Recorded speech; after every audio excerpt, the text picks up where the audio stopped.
Hello everyone. इतने दिनों बाद आप सभी से मिल रही हूँ। कैसे हैं आप सभी? मैं क्या ही बताऊँ अपने कुछ भी अपलोड ना करने का कारण।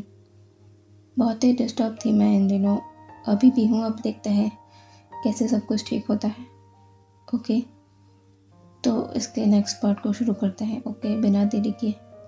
पिछले पार्ट में हमने देखा था कि ला शिचेन और मेंग्याओ हीलिंग आए हुए थे लान वांगजी को वापस ले जाने, पर वुशियान की वजह से ऐसा हो नहीं पाया था। अब आगे देखते हैं। यहाँ से देखते हैं सीधे 10 दिन बाद। आज लैंटर्न फेस्टिवल है, जिसे बहुत ही धूमधाम से मनाने के लिए सभी सुबह से तैयारियों में जुटे हुए हैं। पूरे हीलिंग को महल को बहुत ही खूबसूरत तरह से सजाया गया है। जियांग यानली भी हीलिंग आ चुकी है। वुशियान यानली को देखकर बहुत खुश हुआ, लेकिन उतनी ही उसकी एक्साइटमेंट डल हो गई म्यानमन को यानली के साथ देखकर। वो नहीं जानता कि क्यों हर बार म्यानमन उसकी बहन के साथ यहाँ पर आ जाया करती है। उसे उसके करीब अच्छी वाइब्स नहीं आती। वो जिस तरह वुशियान को देखती है, वुशियान को वो पसंद नहीं आता, पर वो अपनी बहन के लिए कुछ भी नहीं कहता है। फिर वुशियान फेस्टिवल के लिए तैयार होकर अभी लानवांगजी के कक्ष के डोर के सामने खड़ा हुआ है। वो डोर पर नॉक करता है। नॉक करने के कुछ देर बाद ही धीरे से डोर ओपन होता है। वुशियान अपना सर ऊपर कर लानवांगजी को देख कुछ कहने वाला था, पर लेकिन उसके मुंह से कोई आवाज़ ही नहीं निकल पाती। लानवांगजी को देखकर उसके सामने लानवांगजी हमेशा से अलग रेड एंड ब्लैक रोब में खड़ा हुआ है। वुशियान बस उसे देखता रह जाता है। लानवांगजी अपनी नज़रें इधर उधर कर रहा है। वुशियान जिस तरह से उसे देख रहा है, लानवांगजी उसकी आंखों में देख ही नहीं पा रहा। लानवांगजी अब वुशियान का नाम लेता है, विंग। वुशियान अब अपनी नज़र लानवांगजी से दूर करता है और उससे पलटते हुए कहता है, लानसान, हमें चलना चाहिए, देर हो रही है, सभी हमारा इंतज़ार कर रहे होंगे। लानवांगजी अपना सर नोट करता है और वुशियान के साइड में आकर खड़ा हो जाता है। दोनों महल से मेन महल की ओर बढ़ जाते हैं।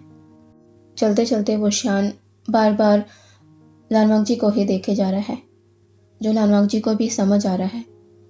वो अपनी नज़र सामने रखते हुए ही कहता है, विंग, क्या हुआ? क्या तुम कुछ कहना चाहते हो? वुशियान लानवांगजी के ये पूछने पर अपने आप को नहीं रोक पाता, वो कहने से जो वो बेसब्री से कहना चाहता है। वुशियान कहता है, लासान, तुम आज इन रोब्स में बहुत बहुत अच्छे लग रहे हो।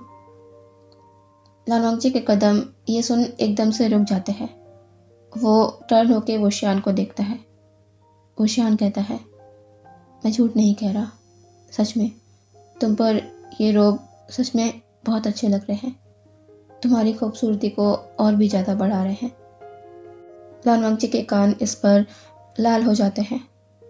वो वुशियान से टर्न होते हुए कहता है, धन्यवाद विंग, और अपने कदमों को आगे बढ़ा देता है। वुशियान भी छोटी सी स्माइल कर लानवांगजी के पीछे पीछे चल देता है। वो दोनों महल में पहुंचते हैं, जहां सभी लोग उनका इंतज़ार कर रहे थे।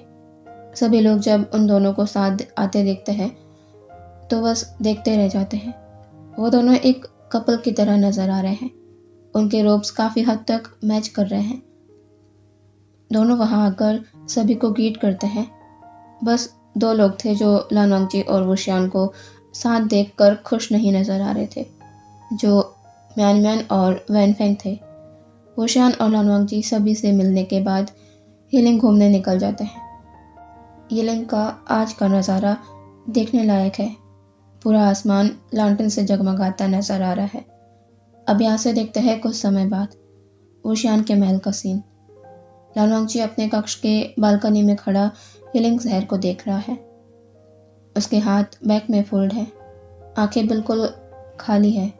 तभी लानवांगजी को अपने पीछे किसी के कदमों की आवाज़ सुनाई देती है। वो जानता है कि ये कौन है, पर वो पीछे नहीं पलटता। लानवांग जी के पीछे खड़ा वी वोशियान लानवांग जी के साइड में आकर खड़ा हो जाता है और कहता है, लानजान, तुम बैंकुट से यहाँ क्यों चले आए? क्या वहाँ तुम्हें अच्छा नहीं लग रहा था? लानवांग जी कहता है, नहीं विंग, ऐसी बात नहीं है। मैं बस कुछ पल अकेले रहना चाहता था। ओशियान ये सुनकर कंसर्न से पूछता है, लानजान, तुम ठीक हो ना? क्या कोई बात तुम्हें परेशान कर रही है? लानवांग जी ओशियान को देख अपना सर शेक कर कहता है, नहीं विंग, कोई बात मुझे परेशान नहीं कर रही, मैं ठीक हूँ। ओशियान कुछ देर शांत रहने के बाद कहता है, लानजान, मैं तुम्हारे लिए कुछ लाया हूँ। ये कहकर वोशियान अपना एक हाथ आगे बढ़ाता है। लानवांग जी उसके हाथ को देखता है, फिर वोशियान को, और कहता है, लांटन। वोशियान अपना सर नोट कर कहता है, लांटन। आज की रात सभी लांटन को छोड़कर अपने लिए एक विश मांगते हैं, पर तुमने आज एक भी लांटन नहीं छोड़ा। ये लो, हम साथ में इस लांटन को छोड़ अपने लिए विश मांगते हैं। लानवांग जी वोशियान को देखता है, फिर अपना सर नोट कर देता है। लानवांग जी ने देखा उस लालटेन पर क्यूट से 2 रैबिट बने हैं। लानवांग जी को वो पल याद आ जाता है, क्लाउड रिसेस में जब उसने और वोशियान ने इसी तरह साथ में लालटेन को छोड़ा था। लानवांग जी के लिप्स पर अनजाने ही स्माइल आ जाती है। वोशियान ने ये देखा, उसे अच्छा लगा। वो लानजान को हमेशा ऐसे ही हंसते देखना चाहता है। वोशियान और लानवांग जी दोनों साथ में उस कंधेल को छोड़ते हैं। वोशियान उसे देख यही विश मांगता है कि लानजान जो चाहता है उसे वो मिले, उसे दुनिया की हर खुशी मिले जो वो डिजर्व करता है। लानवांग जी उस कंधेल को ही देख रहा है। तभी वोशियान कहता है, लानजान, तुमने क्या विश मांगी? लानवांग जी कहता है, कुछ भी नहीं। वोशियान कहता है, ऐसे कैसे हो सकता है? तुम्हारे दिल में कोई तो इच्छा होगी जो तुमने कंदल छोड़ते वक्त मांगी होगी। लानवांग जी इस पर एक छोटी पेनफुल स्माइल के साथ कहता है, मेरी इच्छाएं मेरे भाग्य के आगे कुछ भी नहीं। वो मुझे कभी नहीं मिल सकता जो मैं चाहता हूँ, क्योंकि मेरी डेस्टिनी को कुछ और ही मंजूर है। अब मेरी कोई भी इच्छाएं नहीं है, ना ही जीने की चाह है। बस मुझे अपने आप को आने वाले दिनों के बदलाव के साथ जीने को तैयार करना है, जो जानता हूँ मेरे लिए बहुत मुश्किल होगा, फिर भी मुझे करना होगा। मेरी अब कोई भी विशेष नहीं है। वोशियान एकटक लानजान को देख रहा है, जो सामने की ओर देख इन सब बातों को कहे जा रहा है। इस बात से अनजान की उसकी आंखों से आंसू की बूंदें गिर रही हैं। वोशियान लानवांग जी को शोल्डर से पकड़ अपने सामने करता है। लानवांग जी वोशियान की आंखों में देखता है। वोशियान अपने हाथ को आगे कर लानवांग जी की आंखों से बहते आंसुओं को पोंछ उसे अपने करीब कर अपने सीने से लगा लेता है। लानवांग जी का हेड वोशियान के चेस्ट में है। लानवांग जी को अब रियलाइज हुआ कि वो रो रहा है, पर अब वो अपने आप को और नहीं संभालना चाहता। लानवांग जी अपने हैंड को वोशियान के अराउंड रैप कर अपनी आंखों को बंद कर लेता है और अपने थमे हुए आंसुओं को बहने देता है। उसे अभी इसी वार्मथ की जरूरत थी। वोशियान अपने एक हाथ से लानवांग जी के सर को पैट कर रहा है। वो उससे कुछ भी नहीं कह रहा, क्योंकि शायद वो समझ रहा है कि लानवांग जी अभी किन हालातों से गुजर रहा है। उसके लिए ये आसान नहीं है। बस वही एक इंसान है जो इन सबको अपनी खामोशी के पीछे चुपचाप सह गया। वोशियान अपने मन में कहता है, मैं तुम्हें कुछ नहीं होने दूंगा लानसान। तुम खुशी खुशी अपनी लाइफ जियोगे, उस लानसान के रूप में जिसे मैंने देखा है हमेशा से। बस मुझ पर ट्रस्ट रखना। काफ़ी देर हो चुकी है। वोशियान अभी भी उसी तरह लानवांग जी को अपनी बाहों में लेकर खड़ा है। वो अब धीरे से अपना सर नीचे करता है तो देखता है कि लानवांग जी की आंखें बंद है। वोशियान उसका नाम लेता है, लानजान, पर लानजान की तरफ से कोई हलचल नहीं। वोशियान समझ गया कि लांजान सो चुका है। वो धीरे से लानवांगची को अपनी गोद में उठाता है और कमरे के अंदर चला जाता है, इस बात से अनजान कि दूर कहीं से कोई शख्स बहुत देर से उन दोनों को देख रहा था।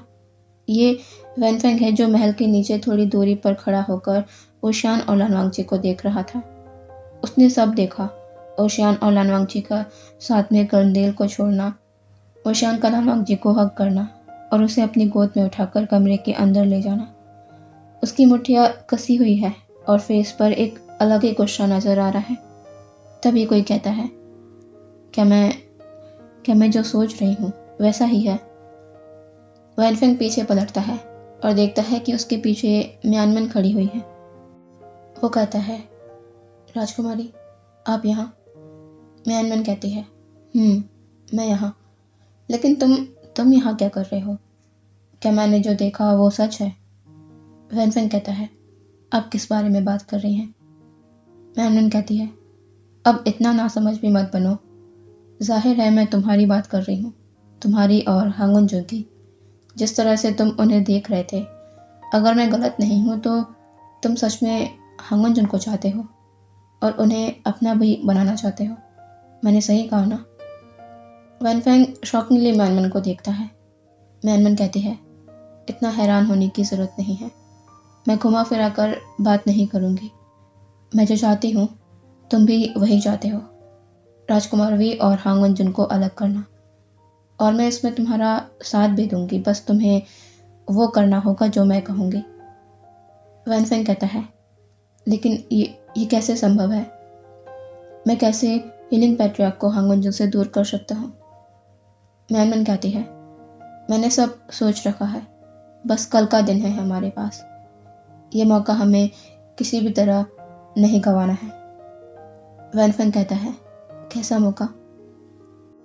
म्यानमन एक स्मग कर वैनफेंग से कुछ कहती है, जिसे सुनने के बाद वैनफेंग के चेहरे का रंग उड़ जाता है। वो कहता है, मतलब वो आप है जिसने हांगुनजू? म्या एक टेढ़ी मुस्कान के साथ कहती है, हाँ मैं ही हूँ। जो मेरे रास्ते में आएगा उसके साथ कुछ भी करने से पहले मैं एक बार भी नहीं सोचूंगी। वैनफेंग कहता है, लेकिन कल कैसे ये हो सकता है? उस कर्ज का समय तो 2 महीने का है, फिर कल कैसे? और हीलिंग पैट्रियार्क उनकी मौजूदगी में ये कैसे मुमकिन है? म्यानमन कहती है, उसकी चिंता तुम मत करो, तुम बस वही करो जो मैंने तुमसे कहा है। इससे तुम्हें वो मिल जाएगा जो तुम चाहते हो और मुझे वो जो मैं चाहती हूँ। मैंने इस कर्ज को लेके और भी जानकारी निकाली है। मैं इसके कार्यकाल को कम कर सकती हूँ और राजकुमार वी, उन्हें कैसे महल से दूर करना है वो भी मुझे अच्छे से पता है। तुम बस वो करना जो मैंने तुमसे कहा है। वैनफेंग की आंखों में ये सुनकर एक अलग ही चमक नजर आ रही थी। वो अपना सर नोट कर कहता है, ऐसा ही होगा। अब यहाँ से देखते हैं दूसरे दिन। लानवांगची जब सोकर उठता है तो वो अपने आप को बेड पर पाता है। अचानक उसे रात की सारी बातें याद आने लगती हैं। वो तो ओशियान के साथ था, फिर वो यहाँ, तो क्या ओशियान उसे यहाँ लेकर आया? ये सोचते ही लानवांगची की धड़कनें बढ़ जाती है, उसके ईयर पिंक हो जाते हैं। तभी वो आसपास देखता है। विंडो के बाहर देखने पर लानवांगची को पता लगता है कि समय कितना ज़्यादा हो गया है और वो इतनी देर तक सोता रहा। ऐसे कैसे? यहाँ आकर वो अपने बहुत से नियमों कानूनों को तोड़ चुका है। लानवांगची इस पर बस अपना सर शेक कर देता है और बेड से उठकर वहाँ से बात लेने चला जाता है। लानवांगची जब मेन महल में पहुँचता है तो सभी लंच के लिए अपने स्थान पर बैठे हुए थे। लानवांगची की नज़र ओशियान से मिलती है, जो एक सॉफ्ट स्माइल के साथ उसे देख रहा है। लानवांगची को अचानक कल की बात याद आ जाती है। वो अपना सर नीचे करता है और चुपचाप आकर ओशियान के पास वाली जगह पर बैठ जाता है। वो सभी को ग्रीट करता है, सभी उसे ग्रीट करते हैं, पर किसी ने भी उससे ये नहीं पूछा कि वो ब्रेकफास्ट के लिए समय पर यहाँ पर उपस्थित क्यों नहीं था। सभी नॉर्मल बिहेव कर रहे थे और उसे पता है ऐसा क्यों है। वो धीरे से ओशियान को देखता है, जिसका ध्यान फूड प्लेट पर है। अचानक ओशियान की नज़र लानवांगची से मिलती है, जो पहले से उसे देख रहा था। वो कहता है, लाजान क्या हुआ? कि तुम्हें कुछ चाहिए? लानवांग जी अपना सर शेक कर कहता है, नहीं, कुछ भी नहीं, और अपना ध्यान अपने खाने पर कर लेता है। अब आगे कोई भी कुछ नहीं कहता। सभी शांति से अपना लंच करते हैं और फिर अपने अपने काम से निकल जाते हैं। लानवांग जी शाम तक विद्यार्थियों की क्लास लेता है और फिर मेन महल की तरफ बढ़ जाता है। पर जब वो मेन महल पहुंचता है तो उसे वहाँ वुशियान कहीं भी नज़र नहीं आता। तभी वेनिंग उसके पास आकर कहता है, हांगुनजुन, क्या आप हीलिंग पेट्रैक को ढूंढ रहे हैं? लानवांग जी अपना सर नोट कर देता है। वेनिंग इस पर एक पत्र लानवांग जी की ओर बढ़ा देता है। लानवांग जी उस पत्र को हाथ में ले लेता है। वेनिंग अब बिना कुछ कहे वहां से चला जाता है। लानवांग जी ने उस पत्र पर वुशियान का नाम पढ़ा। मतलब ये पत्र उसके लिए वुशियान छोड़ गया है। लानवांग जी उस पत्र को खोलता है और पढ़ने लगता है, जिसमें लिखा है, लाजान, माफ़ करना, मैं तुम्हें ये खबर नहीं कर पाया क्योंकि मैं तुम्हें अपने काम के समय परेशान नहीं करना चाहता था। इसीलिए ये पत्र तुम्हारे लिए छोड़ जा रहा हूँ। मैं सिजे को लेकर यिनमेंग जा रहा हूँ। आज जियांगचेन का पत्र आया। वो सिजे को अपने पास बुला रहा है। मैं उन्हें लेकर अपने साथ जा रहा हूँ। तुम अपना ख्याल रखना, मैं कल सुबह तक वापस आ जाऊँगा, ठीक है? विंग। बस इतना ही लिखा हुआ था उस पत्र में। लानवांग जी का मन पता नहीं क्यों इसे पढ़कर उदास हो गया। वुशियान आज महल में नहीं होगा। ये सोचकर ही लानवांग जी के मन में एक खालीपन घर कर गया। वो उदास मन के साथ वहां से अपनी कक्ष की तरफ चला जाता है। रात के समय लानवांग जी डिनर के लिए उपस्थित है। उसका मन तो नहीं था आने का, पर ये बहुत ही रूड हो जाता, इसलिए लानवांग जी बेमन से ही सही पर यहाँ पर आ गया। यहाँ वैनकिंग, वैनिंग, ग्रैनी वैन, युआन वैनफेंग और म्यानमन मौजूद हैं। लानवांग जी के मन में ये सवाल तो आया था कि राजकुमारी म्यानमन अपनी साउजी के साथ युनमेंग क्यों नहीं गई, पर उसने इस पर ज़्यादा ध्यान नहीं दिया। सभी अपना खाना शुरू कर चुके हैं। लानवांग जी वो फूड का पहला बाइट लेने जा रहा होता है, लेकिन अचानक ही उसका हाथ बीच में रुक जाता है। उसके चेहरे के एक्सप्रेशन बदल रहे हैं, शायद दर्द में। हाँ, लानवांग जी की आंखें लाल हो रही है। उसके हाथ से चॉपस्टिक छूट जाती है और उसका एक हाथ अपने एब्डोमेन पर कस जाता है। लानवांग जी की आंखों में शौक नजर आ रहा है, क्योंकि वो इस दर्द को अच्छे से पहचानता है, उससे अच्छे से वाकिफ है। ये वही दर्द है जो उस समय पर उसे हुआ था जब ये कर्स उस पर एक्टिव हो चुका था, और उसकी सोच के मुताबिक ये दर्द उसे दोबारा तब होता जब ये कर्स अपने कंप्लीशन पर होता, समाप्त होने पर होता, उसका शरीर बदलाव के आखिरी पड़ाव पर होता। ये कर्स उसकी ज़िंदगी से पूरी तरह जुड़ जाता, पर अभी तो 2 महीने पूरे होने में 17 दिन बाकी है। फिर ये दर्द कैसा? वैनकिंग जो कब से लानवांग जी को नोटिस कर रही थी, उसके चेहरे पर बदलते भावों को नोटिस कर रही थी, इससे पहले कि वो लानवांग जी से कुछ कह पाती। लानवांग जी, जिसके लिए एक शब्द भी कहना काफ़ी मुश्किल है, वो बड़ी मुश्किल से बस ये कहता है, माफ़ करना, और तुरंत अपनी जगह से उठकर वहाँ से लड़खड़ाते कदमों से वुशियान के महल की ओर बढ़ जाता है। वैनकिंग अपनी जगह से उठते हुए कहते हैं, हांगुनजुन, क्या हो रहा है आपको? सभी अपने स्थान से उठ जाते हैं। 2 लोगों के फेस पर एक अलग ही स्माइल है, क्योंकि उन्होंने जो सोचा है वो होना शुरू हो गया है। वैनकिंग लानवांग जी के चेहरे पर एक अलग ही पेन को देख चुकी है, और अपने इतने सालों के चिकित्सा अनुभव से वो ये तो जान गई है कि हो ना हो इस दर्द का हांगुनजुन के उस कर्ज से लेना देना हो। वैनिंग कहता है, सीजी, हांगुनजुन को क्या हुआ? वैनकिंग लानवांग जी के पीछे जाते हुए कहती है, वैनिंग, जल्दी से युनमेंग जाओ। वैनिंग को ये पूछने की जरूरत नहीं थी कि उसे युनमेंग क्यों जाना है। वो तेजी से वहाँ से निकल जाता है, और वैनकिंग, ग्रैनी वैन लानवांग जी के पीछे चले जाते हैं। वैनफेंग मैनमन को देख कहता है, अब क्या होगा? मैनमन कहती है, चाहकर भी वैनिंग आधे घंटे में राजकुमार वी को यहाँ लेकर नहीं आ सकता, क्योंकि युनमेंग का रास्ता लगभग 4 घंटों का है। और बस आधे घंटे में लानवांगजी का कर्ज पूरी तरह उसमें समा जाएगा और तुम्हें तभी अपना काम करना है, समझे तुम? वैनफेंग अपना सर नोट कर देता है। वो दोनों भी वहाँ से लानवांगजी के कक्ष की तरफ बढ़ जाते हैं। यहाँ से देखते हैं लानवांगजी को, जो अपने बेड पर लेटा दर्द से तड़प रहा है। उसकी आंखों से लगातार आंसू गिरे जा रहे हैं। ये दर्द उस दर्द से ज़्यादा तकलीफ दे रहा है। लानवांगजी ठीक से सांस भी नहीं ले पा रहा। रूम के बाहर वनकिंग डोर को नॉक करते हुए बार बार कह रही है, हाँ मुंजुन, दरवाज़ा खोलिए। क्या हो रहा है आपको? कृपया कर मुझे जांच करने दीजिए। लानवांगजी को जैसे अभी कुछ भी सुनाई नहीं दे रहा हो। वो तो अपने दर्द से जूझ रहा है। लानवांगजी टाइटली अपनी आंखों को बंद करता है और उसके मुंह से बस एक ही नाम निकलता है, फिंग। यहाँ म्यानमैन और वैनफेंग भी लानवांगजी के रूम के सामने पहुंच गए हैं।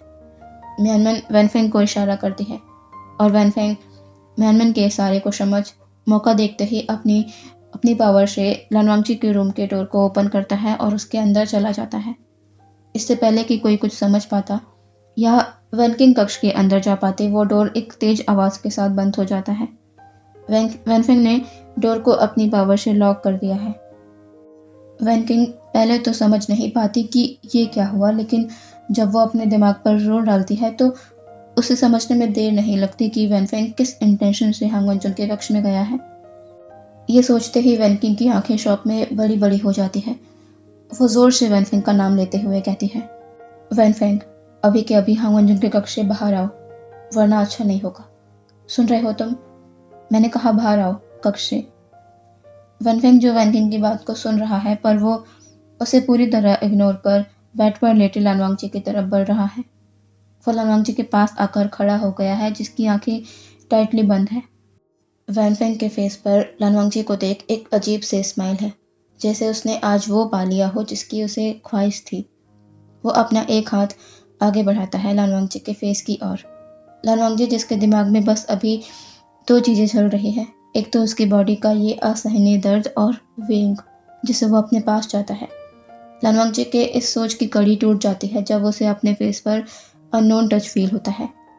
लानवांगजी झट से अपनी आंखें खोल लेता है और वो अपने सामने वैनफेंग को देखता है, जो स्माइल के साथ उसे देखे जा रहा है। लानवांगजी बड़ी मुश्किल से उसके हाथ को अपने फेस से हटाता है और दर्द के साथ बेड पर से खड़े होते हुए कहता है, तुम यहाँ क्या कर रहे हो? वैनफेंग लानवांगजी के करीब आते हुए कहता है, आप ये क्या कह रहे हैं?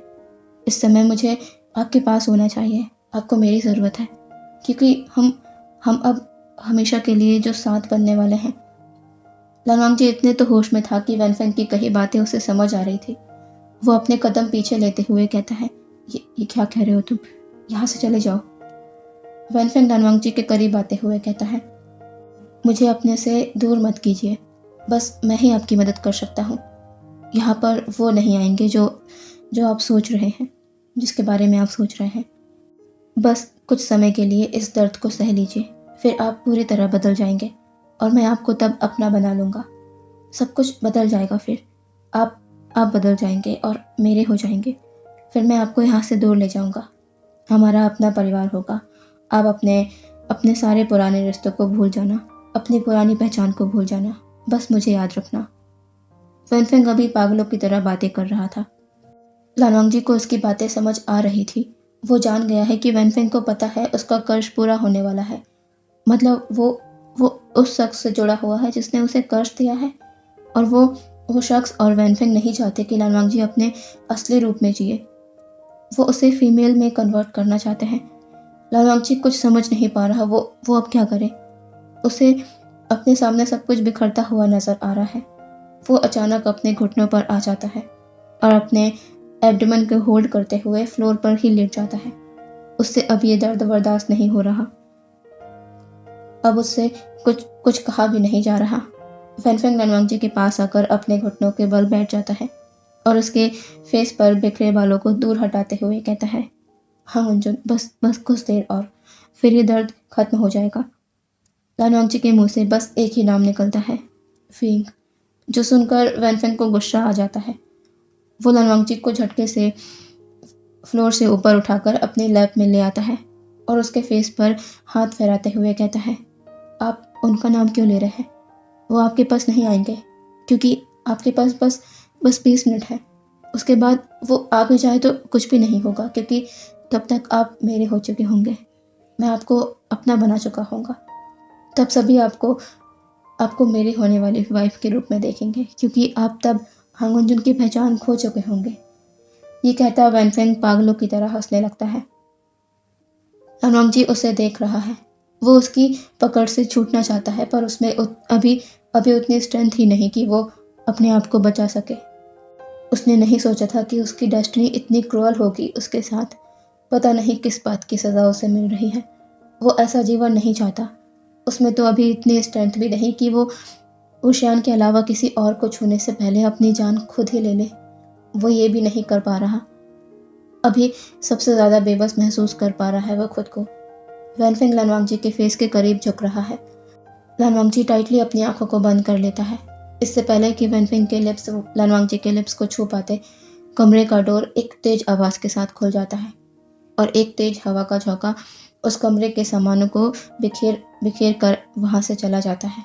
वैनफेंग जल्दी से अपना फेस टर्न कर पीछे देखता है और उसने अपने सामने जिसे देखा उसे देख उसके चेहरे का रंग ही उड़ जाता है। वो लनवांग जी को छोड़कर तुरंत अपनी जगह पर खड़ा हो जाता है और अपने कांपते होठों से कहता है, यिलिंग पेट्रा। उसके सामने ओशियान बहुत ही गुस्से में खड़ा है, जिसकी बॉडी से ब्लैक स्मोक निकल रहा है। अभी वो बहुत ही खतरनाक लग रहा है। ओशियान अपनी ठंडी आवाज़ में कहता है, तुम्हारी इतनी हिम्मत जो तुम मेरे महल में आके लाजान के कक्ष में घुस गए। आखिर क्या करना चाह रहे थे तुम, और क्या सोचकर यहाँ चले आए? ये कहता ओशियान वैनफेंग की तरफ अपने कदमों को बढ़ाए जा रहा था। वो अपने एक हाथ को आगे करता है और उसके हाथ से निकलता ब्लैक स्मोक वैनफेंग की नेक को जकड़कर उसे हवा में ऊंचाई पर उठा देता है। ओशियान गुस्से से कहता है, क्या सोचा था? मेरी नामौजूदगी में उसकी बेबसी का फ़ायदा उठाओगे, और तुम्हें लगता है कि मेरे होते तुम ये कर पाते? कभी नहीं। उसे गंदी नज़र से देखने वाले को कुछ भी देखने लायक नहीं छोड़ता मैं, और तुम तो उसे छूने चले थे। इससे पहले तुमने ये नहीं सोचा कि तुम्हारा क्या हश्र करूँगा मैं। ये कहकर वो शान जोर से वैनफेंग को डोर के बाहर फेंक देता है। वैनफेंग जाकर एक पिलर से टकराता है। वो शान फिर से वैनफेंग की तरफ अपने कदमों को बढ़ाने लगता है। वैनकिंग जांग यानली को देखती है और जांग चिंग को। जांग यानली जल्दी से वो शान और वैनफेंग के बीच आकर खड़ी हो जाती है। वो वुशियान के फेस पर अपना हाथ रखते हुए कहती है, आशियान शांत हो जाओ, तुम्हें पहले हांगुनजुन को देखना चाहिए। वैनकिंग कहती है, वुशियान हांगुनजुन के पास बहुत ही कम समय है, उनका कर्ज पूरा होने वाला है। जिसने भी हांगुनजुन को कर्ज दिया है उसने इस कर्ज के कार्यकाल को बदल दिया है। हांगुनजुन जल्दी ही एक फीमेल में कन्वर्ट हो जाएंगे। ये कर्ज हमेशा के लिए उनकी ज़िंदगी से जुड़ जाएगा। वुशियान जब ये सुनता है तब वो अपने होश में आता है और उसके मन में एक ही ख्याल आता है, लांसान वो पहले जैसा नहीं रहेगा। कर्ज पूरा होने वाला है, लांसान बदल जाएगा। ये सब बातें वुशियान के दिमाग में घूमने लगती हैं। वो तुरंत पीछे पलटता है। लानवांगची को देखता है जो फ्लोर पर सीने के बल लेटा अपने एक हाथ को उसकी तरफ बढ़ाए अपनी लाल आंसू भरी आंखों से उसे देख रहा है। वुशियान अपनी पावर से डोर को बंद करता है और जल्दी से लानवांगची के पास आ जाता है। वो उसे फ्लोर से उठाकर अपनी बाहों में भर लेता है और उसके सर को सहलाते हुए कहता है, लांसान मुझे माफ़ कर दो, मैं तुम्हारा ध्यान सही से नहीं रख पाया। मुझे तुम्हें छोड़कर जाना ही नहीं चाहिए था। लानवांगची अपना फेस ऊपर कर वुशियान को देखता है और बड़ी ही मुश्किल से कह पाता है, फिंग मेरे पास रहो। कुछ समय बाद मैं शायद वो न रहूं जो तुम्हारा लांसान हुआ करता था। वुशियान जब ये सुनता है तो मानो कुछ समय के लिए उसकी धड़कनें ही रुक गई हो, जैसे उसके हाथ से कुछ छूट रहा है जिसके बिना शायद वो जी नहीं पाएगा। ये ख्याल आते ही वुशियान की पकड़ लानवांगची पर टाइट हो जाती है। वो अब वो कहने से अपने आप को नहीं रोक पाता जो वो कहना चाहता है। वुशियान लानवांगची के फेस पर हाथ रख कहता है, हसन क्या मैं तुमसे कुछ कहूँ? लानवांगची धीरे से अपना सर नोट कर कहता है, हाँ फिंग कहो, मैं सुनना चाहता हूँ कुछ भी। वुशियान लानवांगची के फेस के करीब झुककर उसके फॉरहेड पर किस कर कहता है, लांसान मैं तुम्हें हमेशा लांसान की तरह देखना चाहता हूँ। मैं नहीं चाहता तुम बदलो, मैं तुम्हें इसी तरह देखना चाहता हूँ।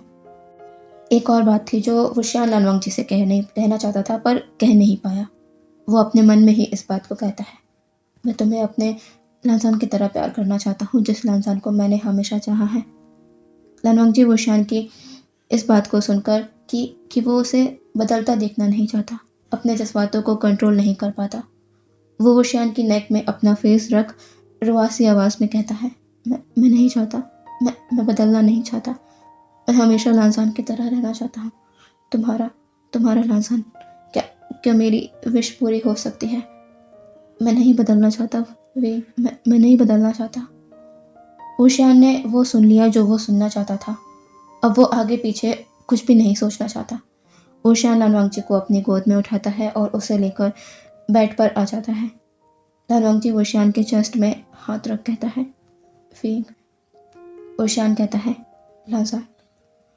लानवांगजी कहता है, फींग, रोशनी बुझा दो। वुशियान लानवांगजी को देखता है पर वो इस पर कोई भी सवाल नहीं करता और रोशनी को बुझा देता है। लानवांगजी नहीं चाहता कि वुशियान उसे उस तरह देखे जो वो नहीं है और ना ही आगे बढ़ना चाहता है। कमरे में बस विंडो से चांद की रोशनी आ रही है, बाकी पूरा कमरा अंधेरे में डूबा हुआ है। वहाँ बस दो लोगों के सांसों की आवाज़ें आ रही है जो बस एक दूसरे में खोए हुए हैं। दोनों एक दूसरे के हो रहे हैं। आज ये करते हुए उनके दिलो दिमाग में ये ख्याल नहीं है कि वो इस कर्ज को ख़त्म कर रहे हैं, बल्कि कुछ अनकहे शब्द है जो वो अभी तक एक दूसरे से कह नहीं पाए हैं, लेकिन महसूस बहुत पहले ही कर लिया है। वुशियान लानवांगजी के पूरे शरीर को महसूस कर पा रहा है, उसमें आए चेंजेस को महसूस कर पा रहा है, पर उसके अंदर कोई झिझक नहीं है लानवांगजी को प्यार करते हुए, क्योंकि वो अपने लानसान को प्यार कर रहा है।